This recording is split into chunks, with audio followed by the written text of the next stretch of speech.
Yeah.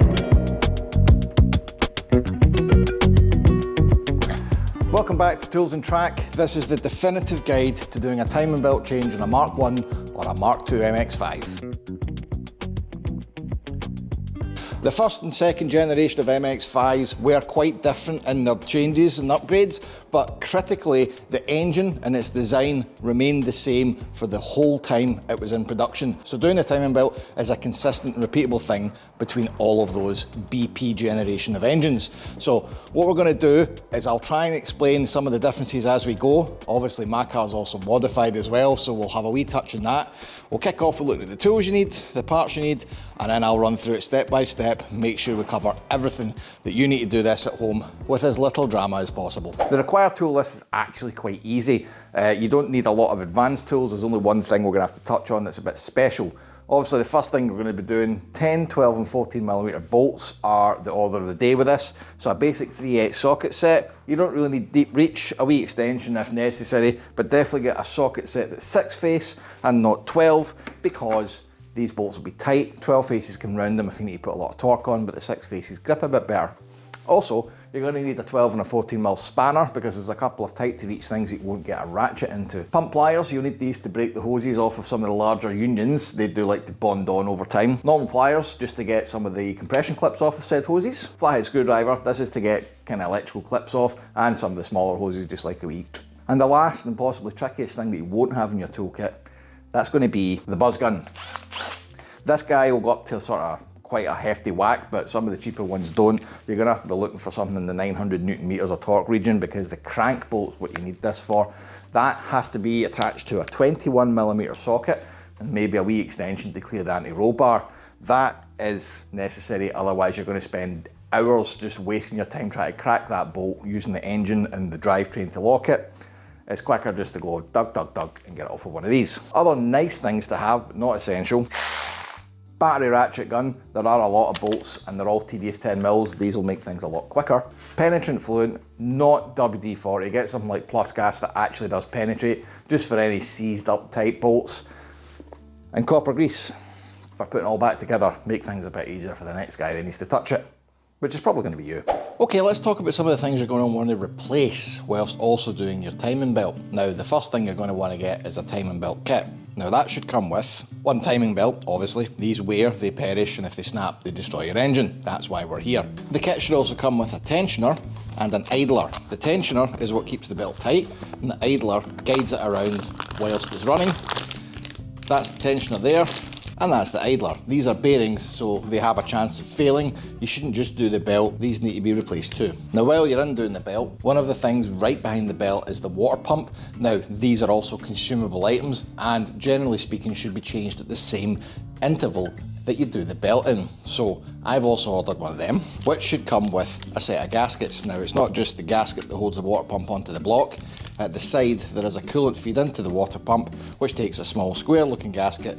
These all need to be replaced if you're disrupting them. You're going to disrupt the drive belts, so that would mean the alternator belt, and if you've got it, the power steering belt. These are only about a tenner a pop and well worth just changing while they're off the car. You'll also be taking the cam cover off. Anytime you move a gasket, you really should replace it. I know for a fact I've got a weep on mine, but they don't always come with this gasket when you order a water pump kit. So if it doesn't and you check, get one of these too. It is going to be worth so much effort to just change it when you're in, rather than having to do it again after you've done the timing belt. And also, taking the cam cover off, you will be disrupting the coils, and if you're taking the coils off, it could be worth putting in a set of plugs at this point as well. It is a timing belt you're doing, but consider some of the wider service implications as well.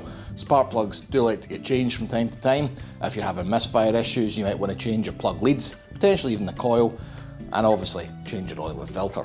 Now the first thing you'll notice that's different between your MX5 and mine, I am running ITBs or individual throttle bodies.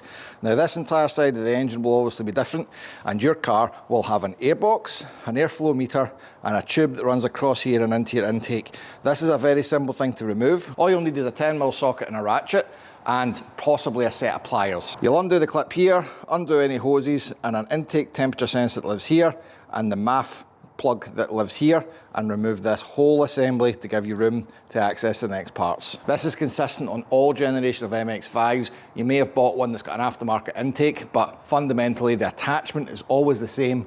Remove that guy and we can get into the rest. So we're going to remove the radiator for better access. Also, it's time for me to do a coolant flush, so that's also another thing you probably want to consider when doing a timing belt. You are going to have to break in to the coolant system in order to get the belt off, so it's worth considering. Also, in order to get the crank pulley off, which we'll touch on later, you're going to want to get a buzz gun into that, and the access for that means the radiator is probably better off being out the way. First off, you want to make sure the engine is cold enough that you can open the radiator cap, take that off so that the radiator fluid can then drain, undo the top hose to allow that system to bleed a bit, and then responsibly dispose of the coolant, so find some way of catching it. Undo the top 14mm bolts that hold the radiator clamps onto the car and take them out of the way. Once you've got the top and the bottom hose off and your coolant is drained, you can then remove the radiator and put it to the side. Not forgetting there will be a fan loom connector that you need to disconnect, and then the whole lot comes out. Now, my MX5 has an aftermarket aluminium radiator. That's a bit of a thicker unit, makes it a bit trickier to get out, and obviously the hoses tend to bond to this a bit stiffer than they would on a normal steel radiator. However, I use my car quite aggressively, and that increased cooling capacity is definitely worth having. These range from about 100 to 200 pounds, and as it's out, it might also be something you want to consider replacing when you're putting the car back together. I would definitely recommend getting one, but get a good one. So now we have a clear view of the front of the engine. The next things we need to take off are the auxiliary belts. Now, my car has power steering. Some early generation of MX5s don't have this. Power steering lives on this side, so that's the first belt we need to take off. All MX5s have an alternator, so that'll be the next belt that needs to come off. First, slacken off the 12mm bolt that locks off the power steering adjuster. Then undo the 14mm bolt that locks off the pivot. Then back to 12mm and slacken off the adjuster bolt. This is an anti-clockwise job. Once slack, the power steering pump will pivot down and the belt will remove. Now for the alternator. 12mm bolt to slacken off the adjuster here, and the same 12mm to remove the tension. I would take this tensioner bolt right back as far as it can go. You're going to need a lot of space to get this belt off. Now, annoyingly, the actual pivot bolt that this alternator has, the head for it is around the back of the alternator, and a reason that only Mazda know as to why they did it. It is reasonably accessible. Just be aware if you're going in here with a spanner, there is a big live that goes to it. It is worth undoing the battery before you go earthing anything out. I've also decided not to do this in a ramp to make it more representative to what most folk are going to have to do at home, and I'm already regretting that decision.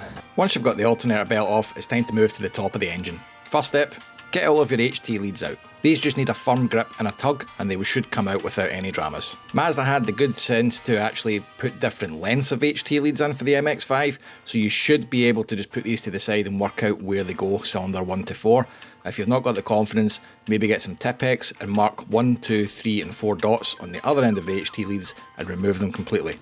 Once those are to the side, we can get a 10mm out and start cracking off all of the bolts that hold on the cam cover. On my car I've got an oil catch can, but there will be a breather on this side of the cam cover. That should just pop off with a screwdriver. There'll be a similar unit on the other side for the PCV, that should just pop out as well. You'll also notice, just in the front left of the camshaft cover, I have a small cam sensor that I've removed. This is only present on the 99 to 2000s, so if you don't have it, you don't need to worry about it. 10mm holds that guy in. On the later VVT models, there will be some additional oil feeds that go onto the top of the cam cover. We've covered that in a separate video, top right of the screen. On the back of the engine, there will be a pair of 12mm bolts that hold on the coil packs to the back of the cam cover. You'll need to remove these as well, and access can be tight. I've went in with a fairly compact looking ratchet, but you might want to consider a spanner. Take your time with this, because a drop bolt will mean, like me, you need to get the screwdriver out and fish it out. And unsurprisingly, my strut brace completely obscures my cam cover from removing. You may or may not have one on your car, but in my instance, I just get the 13mm out and just remove this completely. Now's a point where it pays to have a power tool. In this case, it's an impact gun with a 10mm. This is the quickest and cleanest method for getting the 3 10mm bolts that hold the water pump pulley off. You can do it with a pair of 10mm spanners, but it's a bit of a long and convoluted path. It is much quicker to just spend the money and get a proper buzz gun. With the pulley out the way, we're starting to get access to the cam belt covers. All of the bolts that hold this in are 10mm. but they are a bit of a fight to find some of them. You may need to pop off a hose or two or remove a bit of loom just to get access. In this case, there are 2 on each side. With a set of pliers, pop these 2 feed hoses off. They will need to come off to get the belt out anyway. You're not going to save any time by skipping this step. Now on to the intermediate, or middle, cam belt cover. This unit in my car only has one 10mm bolt holding it in, and it does get secured by the top and the bottom covers. Now I'm just removing any bolts that I can still access before we get onto the crank pulley. The crank pulley has 4 10mm bolts and one 21mm bolt in the middle that holds it together. I'm taking the 10mm out in this instance, but you're better off just removing the main 21mm bolt and removing the pulley in its entirety. Can you see why yet? Now it's time to get the big toys out. I've got a 900 Nm torque buzz gun to get the 21mm bolt out. This will be required. These bolts corrode for fun, and it's just much quicker to get a power tool in and remove it completely.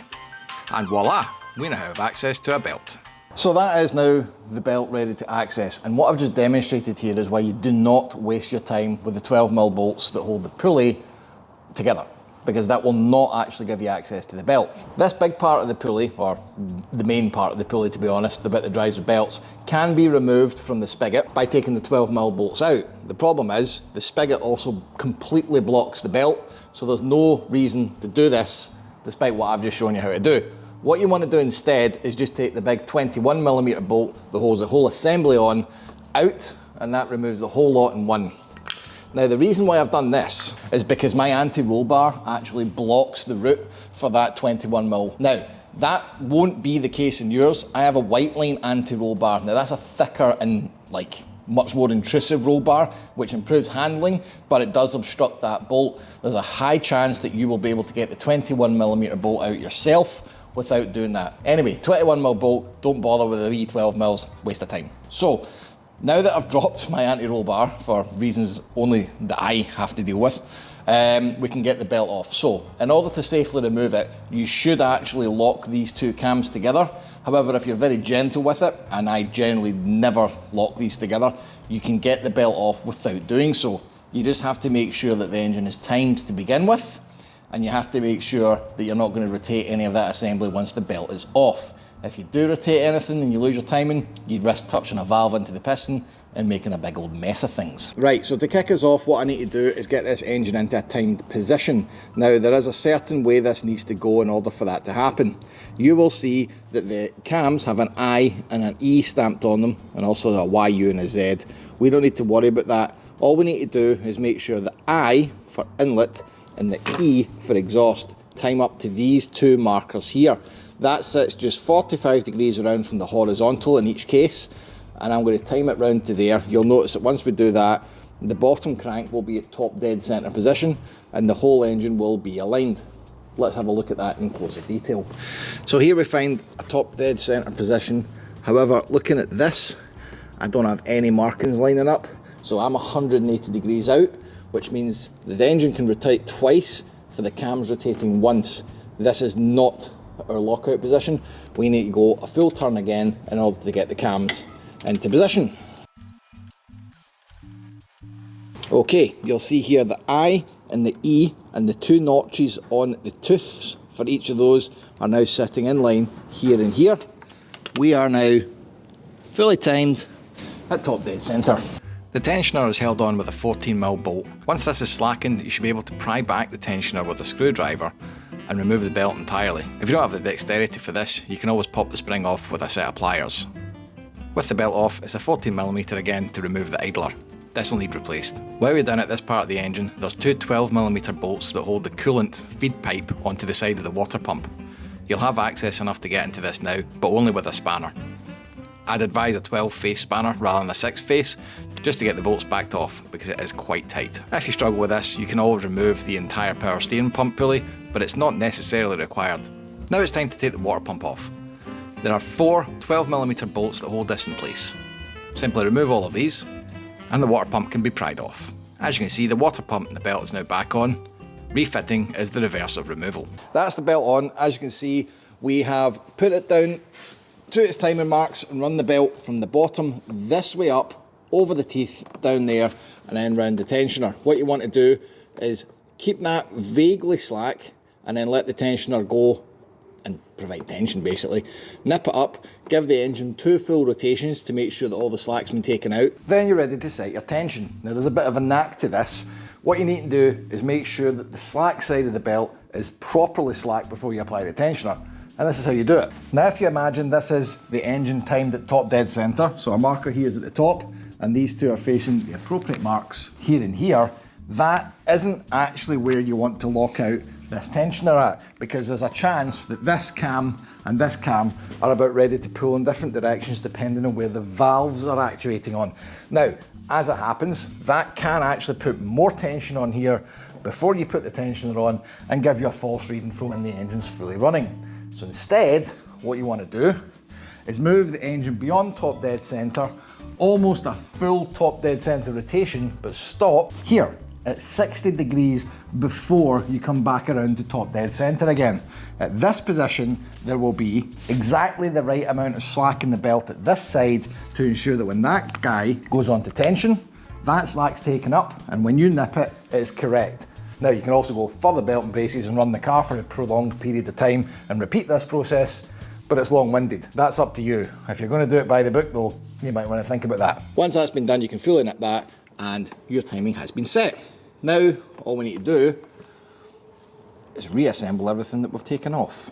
You want to be refitting all your components more or less in the same order that you removed them. What I will say though, is make sure that you get the bottom cam belt cover on before you do anything with the pulley. It's quite easy to forget this, and once you put the pulley on, it can be tough to remove it again. So do make sure you start with putting that lower cover on. Also, top tip, every time I remove a component from an engine when I'm doing a job like this, I usually keep the bolts with that component. This ensures that I don't miss or lose or mix up any bolts when it comes time to reassemble. When you're putting the pulley on, make sure that you do torque it quite well. In this instance I have used the torque gun, but there is a torque setting. Just make sure that whatever it is tight. Once you've got the front of the engine built up, I would advise putting the radiator back in and reconnecting everything. It is wise to make sure you can get your coolant lines on and test to make sure that you actually have a leak-free system. It has been known for the gaskets to nip, tear and not be great when they go back on between the water pump and the block. You want to check this before you've fully reassembled the engine to make sure you don't have any leaks. With a fresh gasket on, the cam cover can go back on and all of your top pipes can get reconnected. You'll want to make sure that you actually run the car and burp the system. That means make sure that you get enough coolant in to top off the radiator, and then get the car up to temperature. Make sure you got your heater on as well, with the heating set to full, i.e. as hot as it can. This ensures that the heater matrix gets burped as well. You don't want to have any airlocks in this system. Once you get to a full cycle, i.e. the coolant fan kicks on, you'll know that the engine is fully up to temperature and has all the coolant it requires. At this stage, you can put the cap back on and the job is done. This job will normally take you about 3 hours. It took me a bit longer because I was filming it, but you can get this done if you're fairly confident and proficient in working on engines in about the 3 hour mark. If you're unsure about it, I would budget a whole day just so you can take your time and do it right. There's no point in rushing and doing it wrong. That's good for another 60,000 miles, so I've got the confidence to go racing and do whatever in this guy. Hopefully this will help you do the same thing. If you found this guide useful, obviously like, bell and subscribe. We generally don't do guides, but I was doing this anyway, so I thought I would. If you do like this and this is a successful video, we'll do some more guides on other things in MX5s. If you want to see a guide on something, let me know in the comments. Obviously I'm more than happy to talk you through it rather than do our usual video log stuff and things. So yeah, keep me posted, and until next weekend guys, drive safe.